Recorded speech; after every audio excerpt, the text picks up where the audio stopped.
Le but de ce film est d'illustrer la méthode de pose d'une fenêtre en tunnel permettant d'obtenir une étanchéité à l'air conforme à la réglementation thermique 2012. Nous vérifierons d'abord nos outils, que la température convienne aux produits utilisés pour en permettre une bonne mise en œuvre, sans oublier d'inspecter le bon de livraison des fenêtres. Une fiche d'autocontrôle nous accompagnera tout au long de nos travaux pour nous aider à ne rien oublier. Pour la pose d'une fenêtre en tunnel, il faut impérativement s'assurer d'abord que la hauteur totale de la garde à l'eau, côté extérieur, soit au moins de 50 mm et que le maçon a dressé un plan de pose de 40 mm minimum sur le pourtour de la baie. Puis, que l'état de surface générale du plan de pose ne laisse pas apparaître de défaut de planéité au-delà de 10 mm sur toute la hauteur et sur toute la largeur de l'ouverture, ainsi qu'un désaffleurement ne dépassant pas 3 mm. Ensuite, le faux niveau en appui ne devra pas dépasser les 3 mm par mètre, avec un maximum de 10 mm sur toute la largeur de la baie.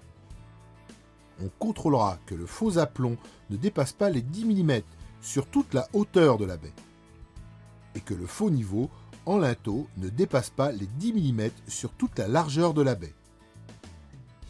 On vérifiera aussi que les deux dimensions du tableau soient dans les tolérances de plus ou moins 10 mm. Si ces conditions ne sont pas réunies, le support ne peut pas être accepté. Pour cette pose en tunnel, on va présenter deux types de calfeutrement. Le choix se fera en fonction des dimensions, largeur et profondeur du joint à calfeutrer. Dans tous les cas, s'assurer du respect des prescriptions du fabricant. D'abord, pour la technique de calfeutrement par mousse imprégnée, la bande de mousse imprégnée peut être posée au choix au pourtour de la baie ou du bâti dormant. Attention, choisir la bonne mousse imprégnée, soit celle qui offre une plage de compression utile adéquate à la largeur du joint à calfeutrer. Il faudra d'abord procéder à la pose des bandes horizontales, puis à celle des verticales. Important, projeter les laits verticaux sur ceux horizontaux, avec une surcote de 5 mm par extrémité, soit 1 cm sur chaque lait vertical. Puis, quel que soit le type de calfeutrement, on pose au minimum 2 cales d'au moins 5 mm d'épaisseur au droit de tous les montants du bâti dormant, donc également au droit des meneaux éventuels. Maintenant, on peut présenter le dormant.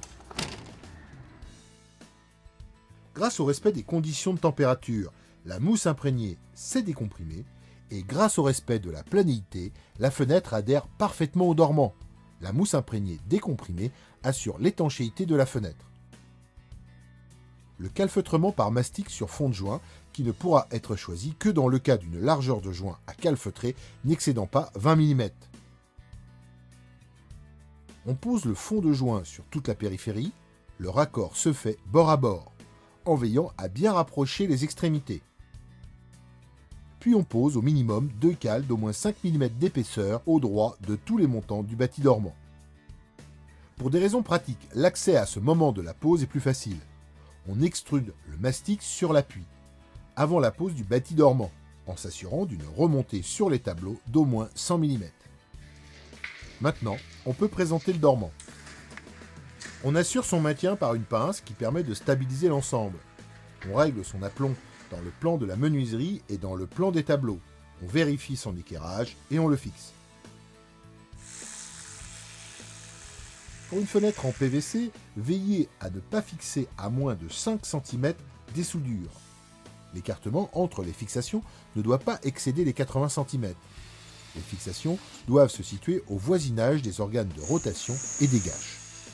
Pour les fixations en partie basse, si elles sont nécessaires, il est absolument proscrit de traverser la pièce d'appui, puisqu'elle est destinée à récupérer les eaux drainées avant de les évacuer vers l'extérieur. Une fois le bâti dormant fixé, on vérifiera l'aplomb des montants dans le plan du mur et dans le plan des tableaux. Le faux aplomb éventuel ne doit pas dépasser 2 mm par mètre dans les deux plans. On vérifiera ensuite le niveau des traverses hautes et basses. Le faux niveau éventuel en traverse haute devra respecter les mêmes exigences que le faux aplomb des montants. Le faux niveau acceptable en traverse basse est plus exigeant, puisqu'il ne doit pas dépasser les 2 mm pour les largeurs inférieures ou égales à 1,50 m et 3 mm au-delà. L'écart entre les deux diagonales doit être inférieur à 2 mm par mètre de longueur de diagonale. Pour un calfeutrement par mastic sur fond de joint, on finalisera l'étanchéité par l'application du mastic à l'extérieur de la fenêtre, en bourrant fortement afin de bien combler le jeu entre la menuiserie et le support.